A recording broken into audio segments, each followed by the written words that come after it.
Hi, this is Eva Green, star of Penny Dreadfuls, Casino Royale, Dark Shadows, but mostly Michael's heart, dreams, bed, and his boy bits. When he's not busy being my lover, /butler, /slave, running my bath, making my tea, and sprinkling rose petals everywhere I walk, he makes next to nothing creating a free podcast. Oh, Eva, you don't need to do this. It's okay. I'll survive.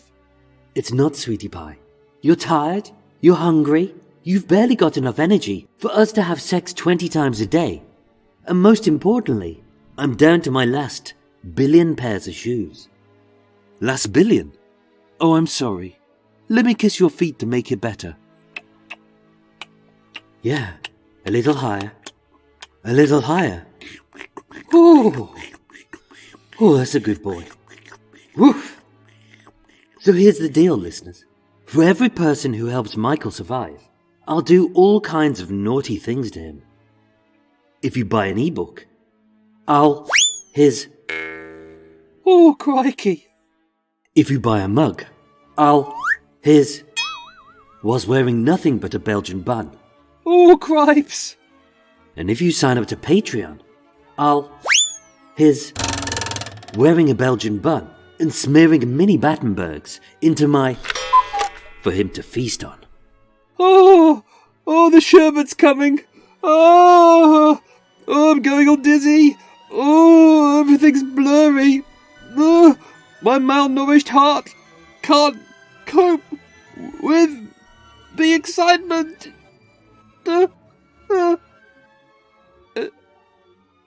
Eva, why are you wearing a mask of your own face? Why is your hair blonde and messy? Why are you 3 times heavier? And why do I have an overpowering desire to slap you really hard? Oh no, it's not. It's not. It is! Wah! Yes! Bojo's back! Little Bojo is throbbing, and I plan to bugger everyone in Britain one by one, starting with you. Rather! So when I thrust, I want you to scream, I love the EU. Wah! I love the EU. I love the EU. I love the EU. Gadzooks! What's up there? It's my prison mobile phone. Wow! How's the reception? Up there? Not great. Although, I can still receive phone calls. Hi, it's Mike. Hiya, Acast here. Oh, sounds like we're just in time to do some really lewd things to our podcaster. Like, really lewd things. Guys, unpack the Travel Sumo Vodka Jellied Sex Dungeon roller coaster and cancel any work we weren't going to do anyway. We may be sometime. Eva, come back! So if you want to save an impoverished podcaster from a fate worse than death, and hopefully treat him to a well-earned night of passion with Eva Green, a pot of tea, and a tray of lovely sticky cakes, the help button is located in the Mcdonough merch shop. But before that, there's this.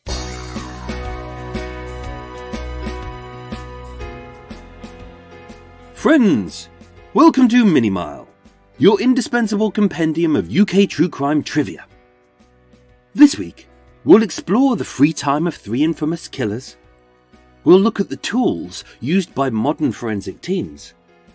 We'll take a toot at how homemade highs are made in prison. We'll dip into even more odd deaths.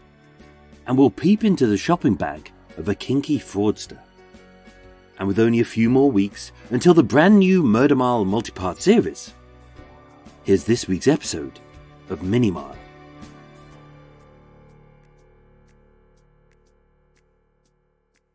So let's kick things off with a little How do you do? By learning more about some infamous murderers and serial killers on a more social level. This week, free time. What did serial killers and murderers do in their spare time when they weren't murdering?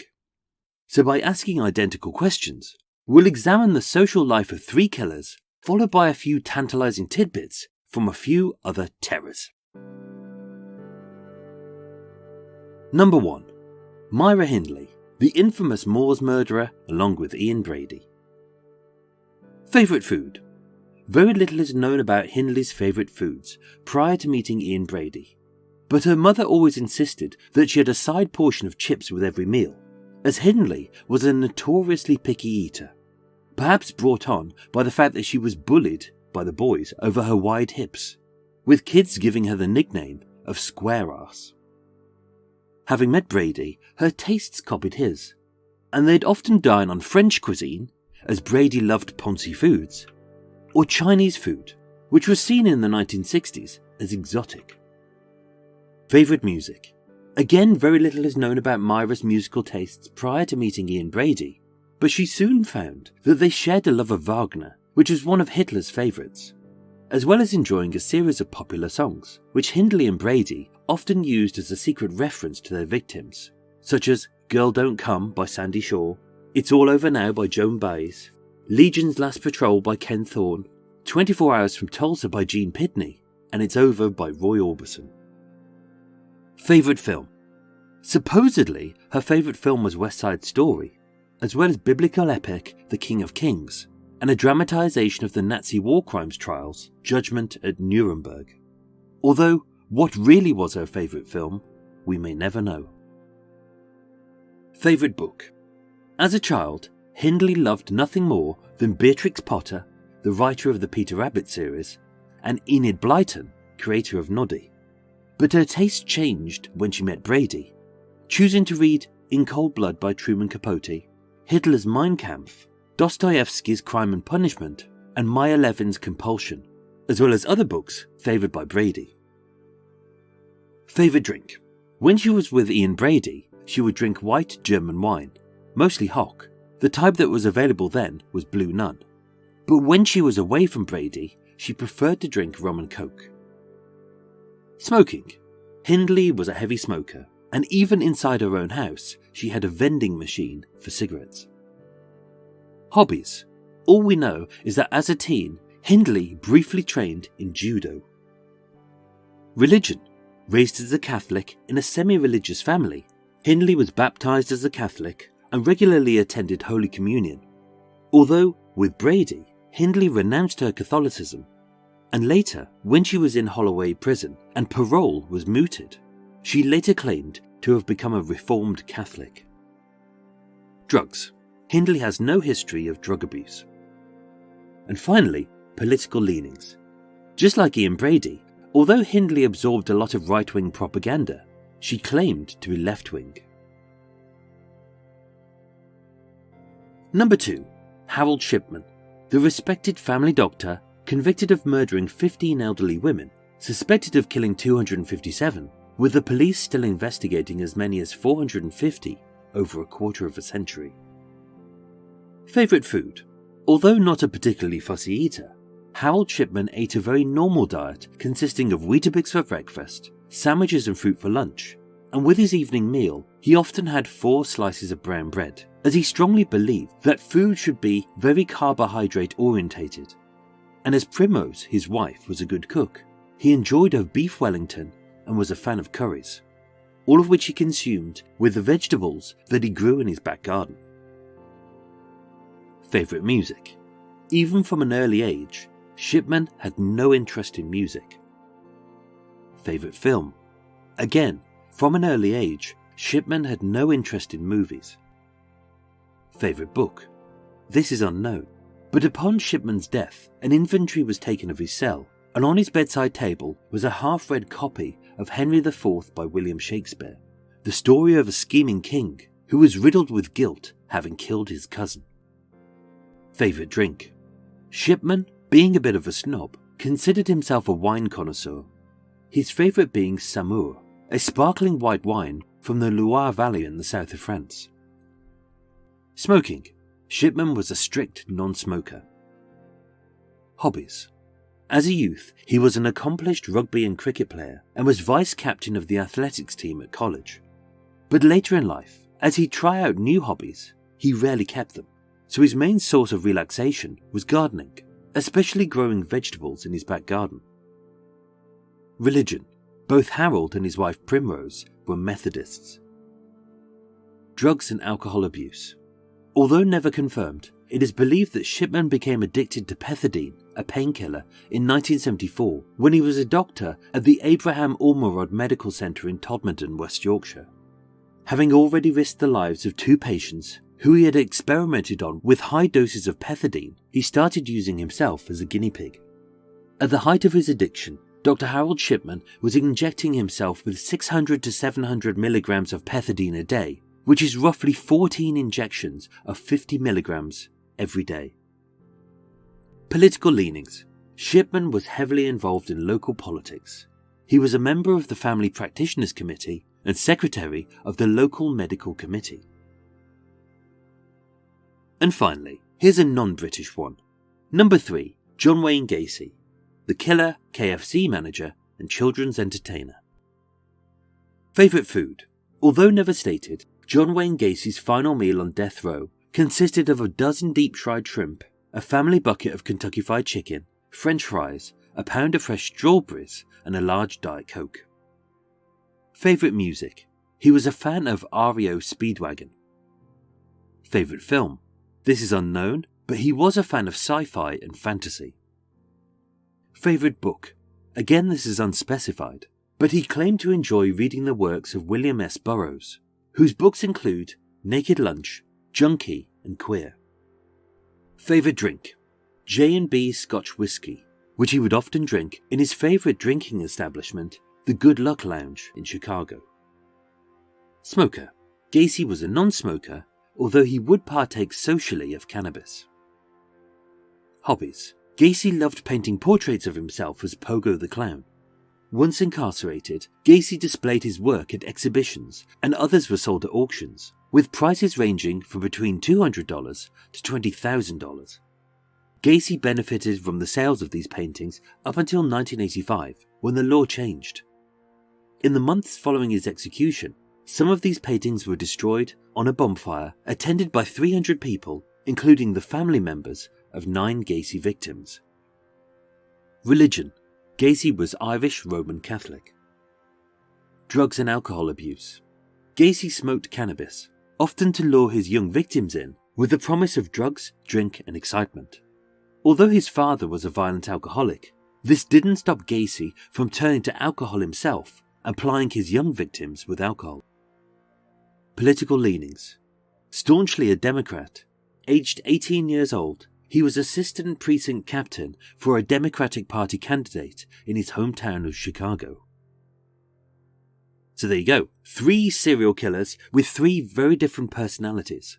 What they did in their spare time, I think, gives you a greater insight into who they truly were. And before we end this section, here's a few quickies for you. Ridge Christie was a big fan and supporter of QPR, Queen's Park Rangers Football Club, as was the man he had convicted for his crimes, Timothy Evans. Fred West, the Gloucester serial killer, was a fan of Celtic FC. Beverly Allett, one of the roughly 8 billion serial killers who the press dubbed as the Angel of Death, she loved EastEnders. Charles Cullen, one of the other Angels of Death, he loved to prank call funeral homes, chase cats, and put lighter fluid in other people's drinks. Yep, nice man. Rodney Alcala, the dating game killer, he was a keen photographer and he used his skills as a fashion photographer to lure his victims in. Charles Eng enjoyed origami, a skill he learned in prison. And the crazy lady's favourite, Ted Bundy. No, not the one who works for IBM, Sam's Club or UPS, but the real one. He was a prolific thief, obsessed with stealing ski equipment. Next week we'll return with Ian Brady, Ed Gein, and a few more horrendous individuals with hobbies. And now, as we're still a few weeks away from the return of Murder Mile, as many of you have had to go into rehab to get you through extra mile withdrawal, here's a few snorts of utter nonsense to stop you going cold turkey. Oh, the boat rocked a bit then. Oh no, it's stopping. Ah, it stopped. And now, back to the show. And now it's time to get technical. Let's get technical! And by technical, I don't mean technical, like those kinds of questions you're asked before boarding an airplane. For example, are you carrying any liquids over 100 milliliters? To which the answer should be, what the hell is 100 milliliters? Are you talking a pipette of oil, a pot of jam, or a can of Coke? And does this include anything inside the human body, like a full bladder, a whole tit of milk, or if Eve has been away, the contents of one testicle? And other such nonsense questions, like, if you have any explosives? No, just my arse. Any weapons? Again, no, just my arse. And are you carrying more than 3 bottles of alcohol? Again, the answer is, only in my blood. So let's strip away the flashy shiny twaddle of the CSI-style crime shows and ask, how exactly does it work? This week, what are the fancy-pants tools in a crime investigator's arsenal? Under section 52 of the... No, not Arsenal as in Arsenal, different Arsenal. Whoa, thank Wenger for that. Major crime averted. And now, back to my mid-afternoon dream about the lovely Princess Kate. Let's start with some simple things which crime scene investigators carry. The standard kit that all crime scene investigators carry with them includes stationery, such as pens, pencils, a notepad, graph paper, a small ruler, permanent markers, spray paint and chalk. This is to mark the scene, evidence and to make any notes. As well as a torch, a camera, flares, a tape measure, a small set of scales, a latent print kit, a body fluid collection kit, a footwear casting kit, bindle paper, tweezers, syringes, knife tubes and biohazard bags, all used to safely collect and retain evidence using labels, tapes and seals, as well as the protective equipment that they'll be wearing, including gloves, booties, hairnets, overalls and a mask, to prevent any cross-contamination. Crime scene investigators may also carry police tape, but the crime scene will have already been sealed off by the first responders. So these are just the basics, but what are the fancy tools which they may also have at their disposal? The bullet puller. In any shooting, it's important for the investigator to establish what types of bullets they are, who made them and when, and the gunpowder and the wadding used is vital to determine this. The problem is that when bullets are ejected from a casing, the wadding is often lost or destroyed. But if unfired cartridges are found, as it is difficult to remove the wadding without damaging the casing, investigators can remove it safely using a bullet puller. It's like a plastic hammer with a hollow head. Once the bullet is loaded in, the cartridge is whacked hard, and the bullet, the casing and the wadding separate, and all 3 components are left undamaged. Anyone can buy a bullet puller. In fact, they're available on Amazon. Phenolphthalein. Way before CSI attends a crime scene and sprays objects with luminol, a chemical which reacts with the hemoglobin in the blood, causing it to become fluorescent. As discussed in Minimile 1, each CSI comes equipped with a simple blood testing kit. So with a very small swab of phenolphthalein and hydrogen peroxide, they can determine from the sample's pH balance if it is human blood. And because they've used so little, it won't have compromised the crime scene or the blood itself, as luminol can do. Gas chromatograph mass spectrometer. Obviously, this is not something that CSIs have in their car, but back at the lab. It's a very technical bit of kit, so I'll explain it as simply as I can. In short, a GCMS can take a tiny sample of an unknown substance, and when the sample is placed inside the isolation tube, gas pushes the chemical components of the sample from one end to the other end of the tube, and by determining the weight, speed and density of these components hitting the sensor, this tells them what each chemical component is. Laser ablation inductivity coupled plasma mass spectrometry, also known as LAIPCMS.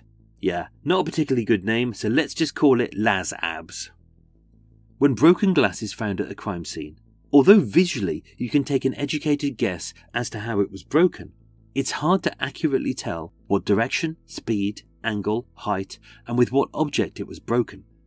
But by analysing the atomic structure of each fragment, the LASABS is able to compare and match each fragment to give the specialist a clearer picture of how the glass would have looked at the point of impact. Alternative light sources, also known as ALS.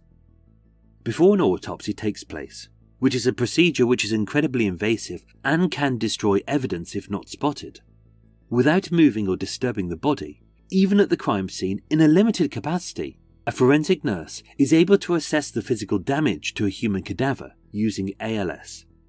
Light is made up of different bands, covering visible and invisible light rays, and as different objects, colours and temperatures give off different light signatures, these can be seen by different filters on a camera.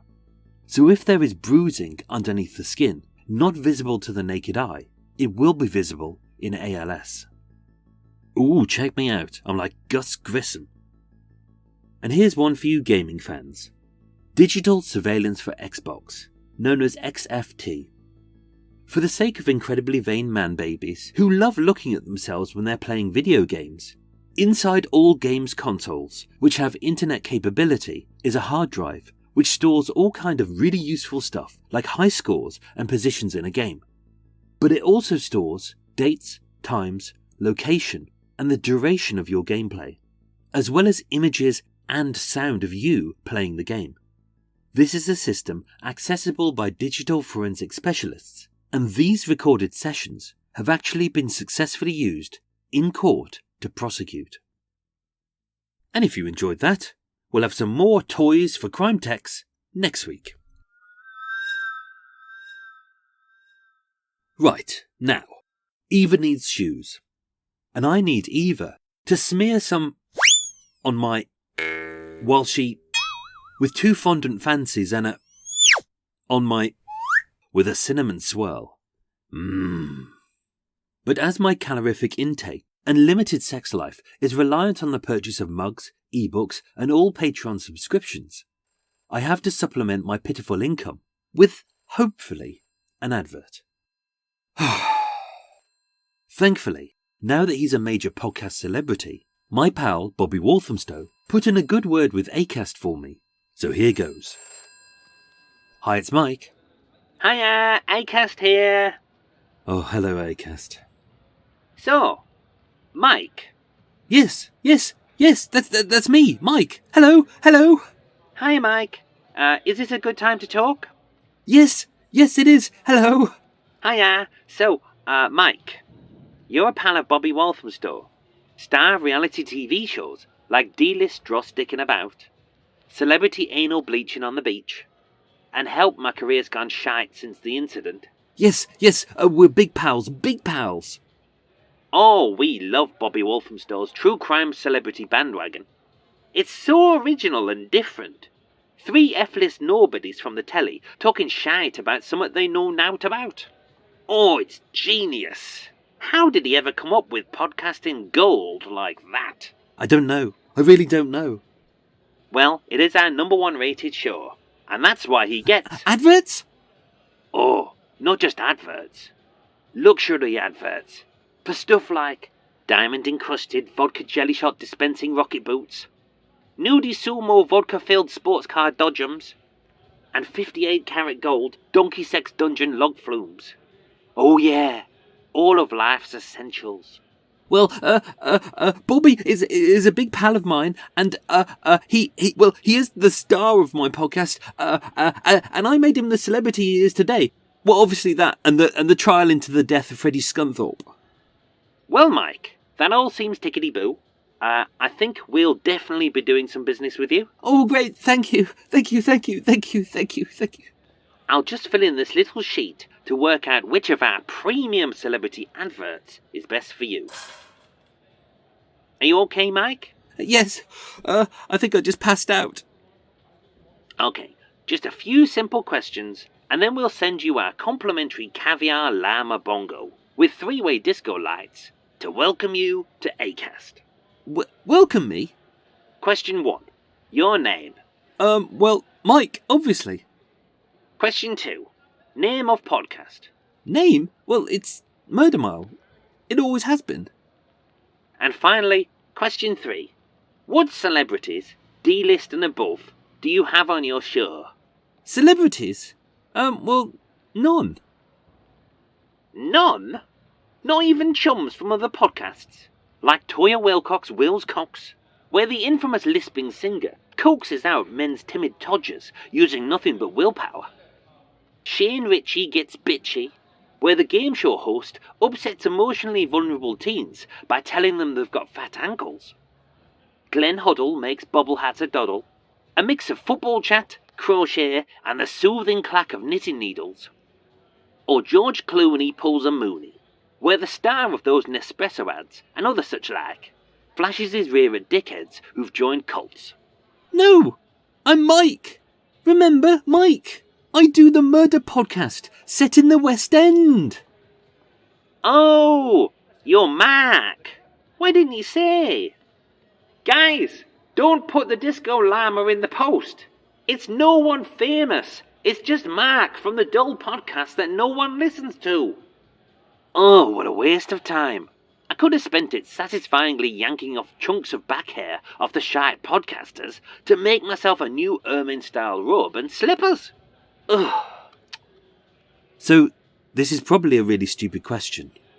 But, will I be getting an advert in this show? Well, times are hard, money's short, and adverts are just so few and far between these days. So you know, Mark, I don't know. Aha. Well, let's see. Now it's time to return to our regular segment called Doing Bird. As you know, it was recently my great pleasure to be a long-term guest at Her Majesty's Maximum Security Prison, HMP Bumphone, for committing one of the worst crimes ever. Was that okay, officer? Under section blah blah blah blah blah blah blah 12j of the Talking Shit in Front of the Lovely Princess Kate's Personal Knickers Guard Act, you did willfully and hurtfully dare to suggest that Guinness is not a complete meal, that it is not one of my 5 a day, and that the consumption of 15 pints of Guinness a day does not make me the sex beast what I am. Once again, officer, I apologise. Thankfully, before Boris was banged up, By jingo, sex-starved prisoners, wah, rather. only to bonk himself so silly that his eternally gyrating groin tunnelled him into the prison's celebrity wing, which was full of 1970s BBC TV presenters, knighted Radio 1 DJs, and other weapons-grade arseholes. Wah, by jingo. Now one. G'day. Can you tell what he is yet? Yes, Rolf, I can. It's a shitty caricature of a kangaroo being held by a convicted paedophile. But before that, this gave me the opportunity to research life in UK prisons. This week, with the extortionate cost of drugs in prisons, we'll discuss how prisoners get around this by making homemade drugs, with a little review of each drug by some famous junkies. Number 1. Nitrous oxide, or laughing gas, also known as hippie crack. This is sold in those nasty little finger-sized silver canisters that you see crushed on the ground just outside schools, which is meant for making whipped cream and inflating balloons, but any numpty without a brain inhales it to get high. Such is the UK law, it's legal to buy nitrous oxide, but it's illegal to supply it for human consumption. Go figure. As although nitrous oxide brings about feelings of euphoria and relaxation, it also bursts brain cells and can lead to anemia and severe nerve damage. Nitrous is easy to smuggle into prisons, but again, the canister will smell of a man's ass, as will the gas. So, Mick Jagger, what's your thoughts?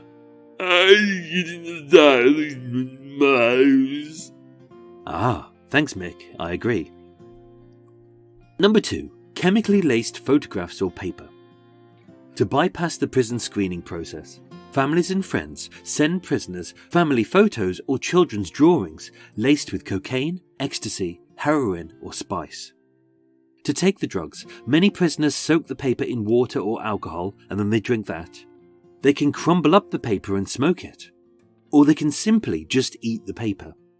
Prisons are aware of this, and all letters and photos are screened.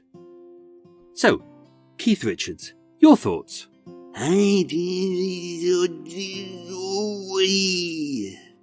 Well, exactly. Number 3, spice, the synthetic cannabinoid, also known as the zombie drug, which can create a feeling of relaxation, but also delusions, paranoia and psychosis.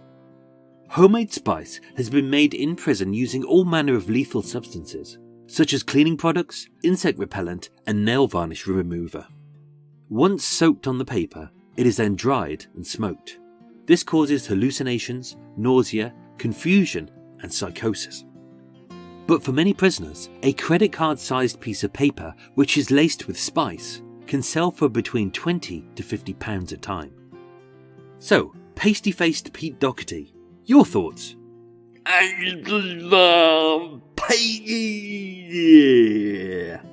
Ah, really? Well, that's fascinating. Number 4, toilet wine, a strong and disgusting homemade alcohol made from water, fruit, sugar and mouldy bread to make it ferment. And although it can be very potent, many prisoners have been hospitalized after drinking it, suffering from all kinds of sicknesses, from stomach cramps all the way up to botulism, which can cause severe paralysis. So, Kurt Cobain, your thoughts?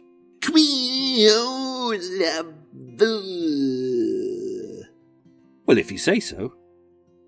5. Medications. Many prisoners are prescribed medications for disorders such as anxiety, depression, schizophrenia, bipolar and insomnia, as well as addictions to heroin and methamphetamines. And these prescription drugs that they are given are highly prized on the prison black market. And although their distribution is carefully supervised, even if the drugs are administered by the prison doctor and dissolved in a cup of water, prisoners have been known to spit it back out in private, dry it out, and then resell those drugs. So, Janis Joplin, your thoughts?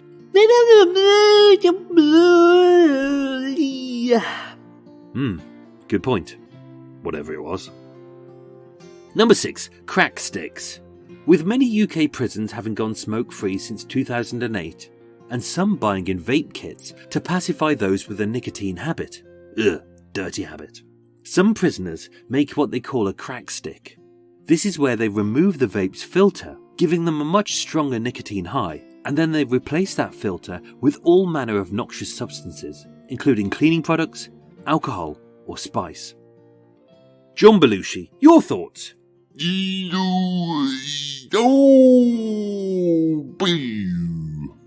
Great. Thanks for that, I think. And finally, number 7, parachuting. This is a very cheap homemade high, which is entirely legal, where prisoners soak a piece of paper in black coffee until it's absolutely saturated, then they dry it out and smoke that. So, back to you, Mick. Your thoughts? I can't see my nose. Yep, you're so right. Drugs are totally harmless. And now, continuing on from last week, here's another exciting instalment of Odd Deaths. So, his death was totally natural, was it? Well, that's the odd thing. This week, I'll give you a quick rundown of some very odd deaths from around the world. In 1893, in the Carlisle Arms in Soho, Walter Cow was necking back a couple of pints when he bet his pals that he couldn't put a billiard ball in his mouth and close his teeth around it. He managed to achieve it, but he choked to death. 2014, 13-year-old Heval Yildirim of Turkey was killed when his father put a sacrificial goat onto the roof of his home, which was surrounded by a fence. Being spooked, the goat leapt to its freedom, but landed on Heval and killed him instantly.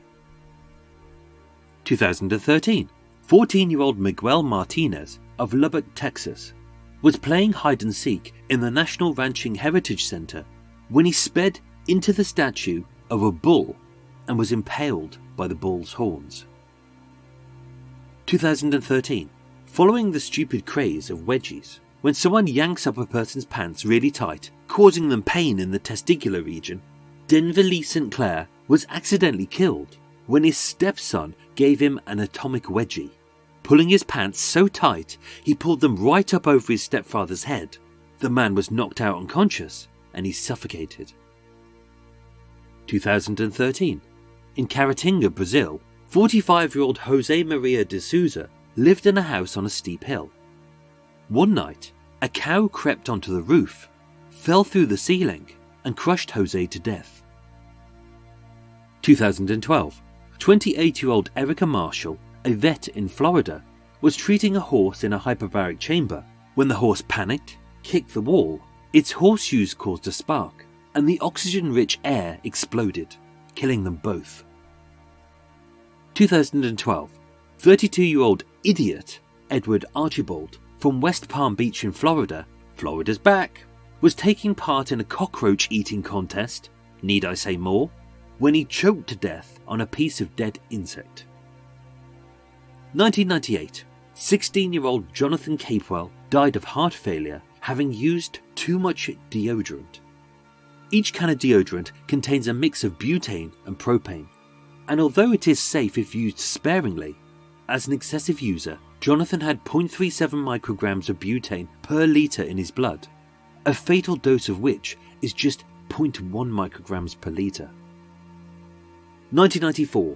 16-year-old Jeremy Breno was killed on a golf course when the stroppy teen missed a shot and decided to take out his frustrations on a bench with a golf club.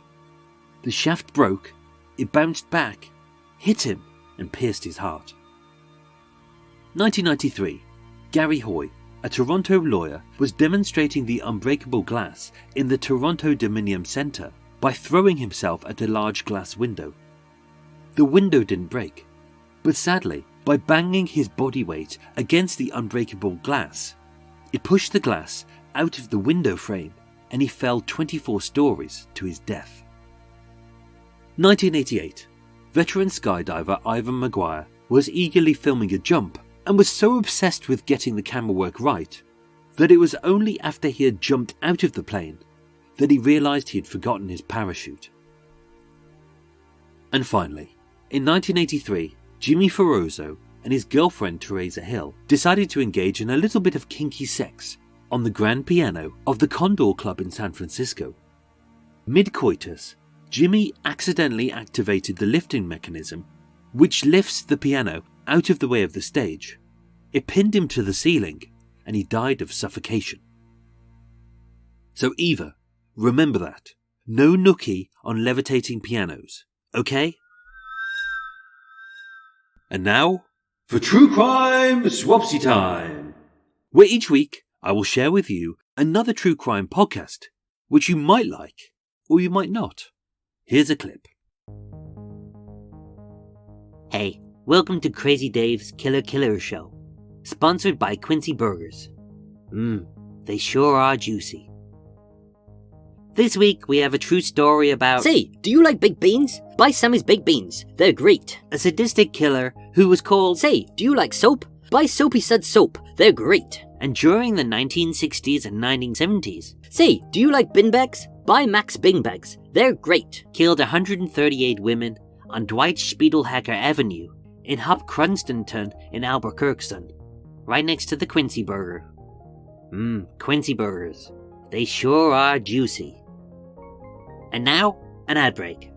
Hey, do you like Quincy burgers? Buy some today. They're juicy. We're back. But before that, here's another ad break. Do you suffer from constipation? Good. Okay, we're back. But before that, a brief advert by Mingertone. Women, you'll be ugly unless you buy this right now. So the scene outside of the Quincy Burger, they sure are tasty, was a sight. The victim's blood was red, thick, and creamy, like the ketchup used in the Quincy Burger, on sale for only 99 cents. Buy drink right now. Her head was cut open, like a fresh ripe lettuce used in the Quincy Burger. Buy food right now. Her nose had been sliced up, like a dill pickle used in the Quincy Burger. Buy a car right now. And her butt cheeks were cut off, like a sesame seed bun used in the Quincy Burger. Quincy Burgers. They sure are juicy. Get into debt, it's great. So who was this killer? To find out more, subscribe to our exclusive bonus content for only the cost of a medium-sized mortgage. I've been Crazy Dave, and this is my Killer Show. Sponsored by Quincy Burgers. Quincy Burgers is a fictional product, as far as I know, and any connection with any real product called Quincy Burgers is purely coincidental. But if they are a real product and they fancy sending me a large check for advertising their product, that would be very great. Even these shoes, I can't stress that enough. And now, on to the final section of the show, called London Weirdos. Here, mate. Yes, Gaze? Word is you flipped your wig, mate. Yeah, mate. My wig has done a flipping backflip, and my crazy bonce is as bald as a coot. Lovely jabbly, me old nutcase. Come on in. Just don't stick the hose of a fire extinguisher up your arse, because that's already been done. This week's story is an odd one.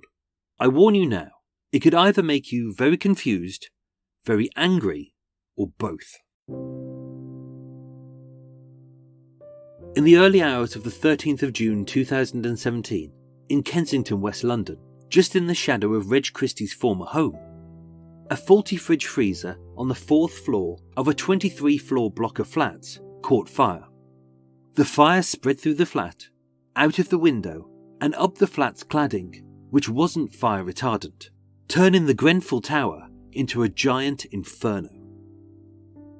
By the morning, 72 people were dead, and although 223 escaped with their lives, many were left grieving lost loved ones, broken lives, destroyed homes, and hundreds were left homeless, having lost everything. In response to this, many locals opened their homes to those who were homeless. Local residents made meals for those who were hungry. A fund was set up to help those who had nothing, and words of sympathy came flooding in from across the world. But for at least one person, this was a golden opportunity to fill her pockets and to live the high life.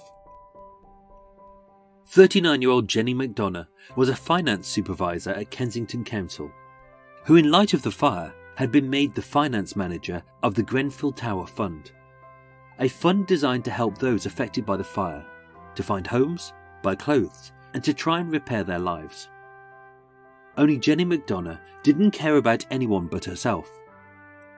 In fact, over the previous 4 months, she had defrauded the National Health Service out of £35,000. And now, as the account supervisor for the Grenfell Fund, she would defraud not only the fund, but also the victims out of £62,000, using prepaid cards which were intended for 5 victims.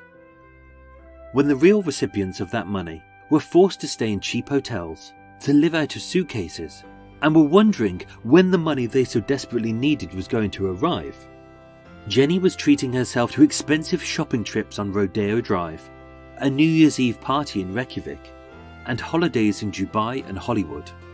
She lavished herself with trips to beauty parlours and posh restaurants, blowing £32,000 on gambling, and she even stooped so low as to blow £48 that she had stolen from those who needed it most, on a 12-inch purple vibrating dildo from Ann Summers. Because, you know, when you're frigging yourself off at night, surely there's nothing more sexually arousing than thinking about all of the traumatised people grieving for their lost relatives, who have lost all of their personal possessions and treasured memories, who are unable to rebuild their lives because you've pissed their money up the wall, spending it on holidays, treats, and a giant dildo for yourself. In court, Jenny Mcdonough was described by her own barrister as a pathetic woman. She pleaded guilty to all 4 charges and was jailed for 5.5 years. And now you know. So, my beloved friends, that was your weekly dose of Minimile. I hope it was strange, funny, sad, and yet an eye-opening companion to your regular Murder Mile. Don't forget, the new Murder Mile multi-part series is coming very soon. When? I don't know, but soon. But if you want to see all of the crime scene photos for this multi-part series way ahead of everyone else, subscribe to the Murder Mile Patreon account for just as little as $3 a month. That's barely the cost of 2 Belgian buns. And for that, you will get loads of goodies. You might even get a discount from Quincy Burgers. They sure are tasty. A big thank you this week to my new Patreon supporters, who are Bruno Letts and Gloria Marin. And a thank you to Catherine McAndrew for your very generous donation via PayPal. It was very kind of you. And also a thank you to my current, past and future Patreon supporters, as well as everyone who has sent me lovely notes about how much they appreciate the podcast, and everyone who has reviewed Murder Mile online. It's hugely appreciated and really does help keep the podcast alive. Mini Mile will be back next week. Love to you all. Tatty bye!